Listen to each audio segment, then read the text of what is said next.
വിജയമന്ത്രങ്ങൾ. Doctor Amanullah Vadakkangara. അവതരണം റാഫി പാറക്കാട്ടിൽ. നിങ്ങളിലേക്ക് എത്തിക്കുന്നത് G-Max hyper market, Doha, Qatar. അധ്യായം 436. സമർപ്പിതമായ നിരന്തര പരിശ്രമങ്ങളാണ് വിജയത്തിലെത്തിക്കുക. ഏത് രംഗത്തും വിജയിക്കണമെങ്കിൽ സമർപ്പണവും നിരന്തര പരിശ്രമങ്ങളും അത്യാവശ്യമാണ്. കഴിവും വിഭവങ്ങളും സാമൂഹ്യ പരിസരങ്ങളുമൊക്കെ വിജയത്തിന്റെ അഭിവാജ്യ ചേരുവകളാണെങ്കിലും ആത്മസമർപ്പണവും തുടർച്ചയായ മെച്ചപ്പെടുത്തലുകളുമാണ് ഏറ്റവും പ്രധാനം. മനസ്സും ശരീരവും ചിന്തകളും സ്വപ്നങ്ങളും ലക്ഷ്യസാക്ഷാത്കാരമെന്ന ബിന്ദുവിൽ കേന്ദ്രീകരിക്കുമ്പോൾ വിജയിക്കാതിരിക്കാനാവില്ല. ആത്മവിശ്വാസത്തോടും നിശ്ചയദാർഢ്യത്തോടുമുള്ള സമർപ്പിതമായ നിരന്തര പരിശ്രമങ്ങൾ വിജയപഥമൊരുക്കുമെന്നാണ് ചരിത്രം നൽകുന്ന പാഠം. എപ്പോഴും വിജയിക്കുവാൻ പ്രതിഭ മാത്രം മതിയാകില്ല. ലക്ഷ്യബോധത്തോടെയും ക്ഷമയോടെയും തുടർച്ചയായി നടത്തുന്ന ശ്രമങ്ങളാണ് ജീവിതത്തെ മുന്നോട്ട് നയിക്കുന്നത്. വഴിമധ്യേ തടസ്സങ്ങളും പരാജയങ്ങളും വന്നാലും അവയെ പാഠങ്ങളാക്കി മാറ്റുന്ന മനസ്സാണ് വിജയത്തിലേക്കുള്ള യഥാർത്ഥ പാത തുറക്കുന്നത്. ഒരു ദിവസം അല്ല, ഓരോ ദിവസവും ചെയ്യുന്ന ചെറു ചെറു ശ്രമങ്ങളാണ് അവസാനം വലിയ നേട്ടങ്ങളായി മാറുന്നത്. ആവേശം ചോർന്നു പോകാതെ കൺസിസ്റ്റൻസി കാത്തു സൂക്ഷിക്കുക എന്നതാണ് ഏറ്റവും വലിയ വിജയമന്ത്രം. ബാംഗ്ലൂരിലെ തെരുവുകളിൽ സ്കൂട്ടറിൽ പുസ്തകം വിറ്റ് നടന്ന 2 സുഹൃത്തുക്കൾ സ്ഥാപിച്ച കൊമേഴ്സ് വിപ്ലവം നൽകുന്ന പ്രായോഗിക പാഠവും മറ്റൊന്നല്ല. ഈ കഥ യഥാർത്ഥത്തിൽ തുടങ്ങുന്നത് ഡൽഹി IITയിലെ ക്ലാസ് മുറികളിൽ നിന്നാണ്. അവിടെ വെച്ചാണ് സച്ചിനും ബിന്നിയും പരിചയപ്പെടുന്നത്.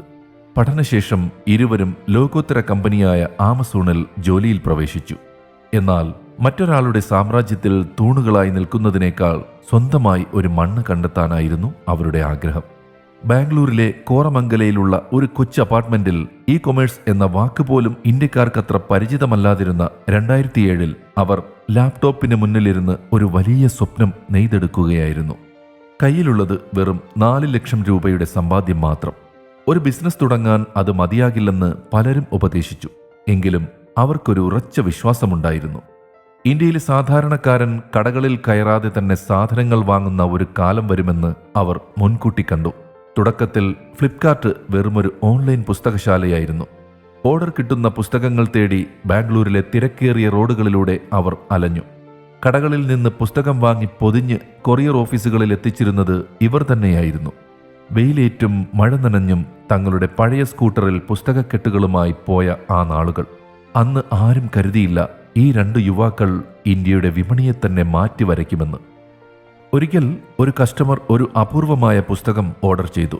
ബാംഗ്ലൂരിലെ ഒരിടത്തും അത് കിട്ടാനില്ല. തോറ്റുകൊടുക്കാൻ അവർ തയ്യാറായില്ല. നഗരത്തിലെ ഓരോ പുസ്തകക്കടയിലും അവർ കയറിയിറങ്ങി. ഒടുവിൽ വൈകുന്നേരത്തോടെ ആ പുസ്തകം കണ്ടെത്തി കസ്റ്റമറുടെ കൈകളിലെത്തിച്ചു.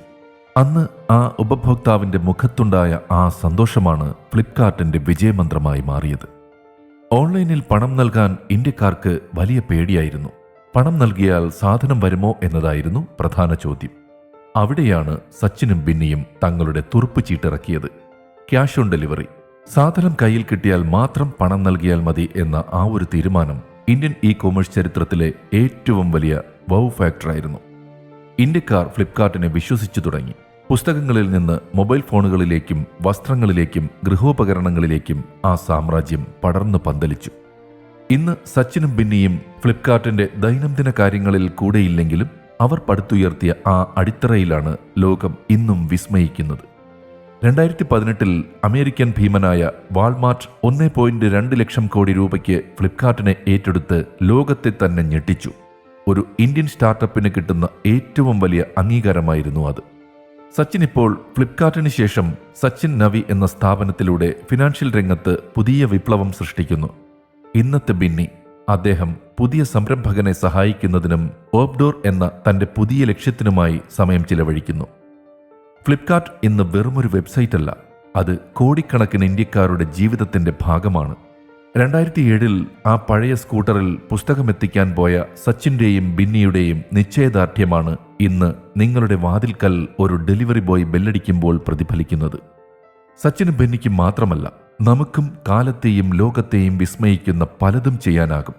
അതിന് നാം ആദ്യം നമ്മെ തന്നെ വിശ്വസിക്കണം. നിശ്ചയദാർഢ്യത്തോടെയുള്ള നിരന്തര പരിശ്രമങ്ങളാൽ ആത്മവിശ്വാസത്തെ പ്രയോഗവൽക്കരിക്കുമ്പോൾ അത്ഭുതങ്ങൾ സംഭവിക്കും. വിജയമന്ത്രങ്ങൾ.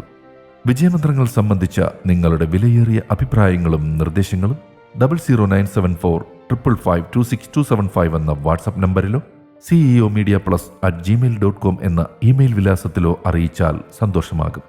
ഏവർക്കും ശാന്തിയും സമാധാനവും വിജയാശംസകളും നേർന്നുകൊണ്ട് ഞാൻ റാഫി പാറക്കാട്ടിൽ താൽക്കാലികമായി വിടവാങ്ങുന്നു. പുതിയൊരു എപ്പിസോഡുമായി അടുത്ത ദിവസം കേട്ടുമുട്ടാം.